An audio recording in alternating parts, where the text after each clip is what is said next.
Surgery లేకుండా sciatica, spondylitis, frozen shoulder కి కేవలం 45 నిమిషాలలో నొప్పి లేని అత్యాధునిక చికిత్స ప్రాణ పెయిన్ క్లినిక్. హీరోలు ఊగిపోతూ డాన్స్ చేస్తే థియేటర్లు ఊగిపోతాయి.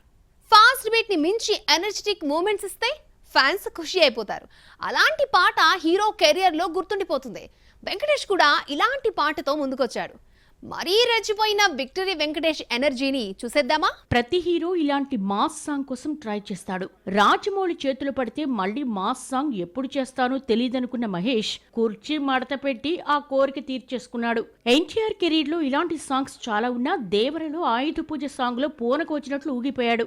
గేమ్ చేంజర్ లో రారా మచ్చా అంటూ వస్తున్నాడు రామ్ చరణ్. ఎంతో కాలంగా వెయిట్ చేస్తున్న వెంకటేష్ కు తీన్మార్ స్టెప్పులతో ఎరగదీసే ఛాన్స్ సంక్రాంతికి వస్తున్న మూవీతో వచ్చింది. బ్లాక్ బస్టర్ పొంగల్ అంటూ రిలీజ్ అయిన లిరికల్ వీడియోలో హీరోయిన్ ఐశ్వర్య రాజేష్, మీనాక్షి చౌదరితో కలిసి నాలుక మడత పెట్టి మరి స్టెప్లేశాడు వెంకీ. సంక్రాంతికి వస్తున్నావు నుంచి వచ్చిన ఈ మూడో పాటను వెంకటేష్ పాడాడు.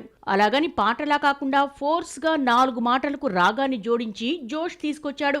ఒక రకంగా మాటలను పాటగా చెప్పాడు. భీమ్ సిసిరోలియా మ్యూజిక్ ఇచ్చిన ఈ పాటను రామజోగయ్య శాస్త్రి రాశారు.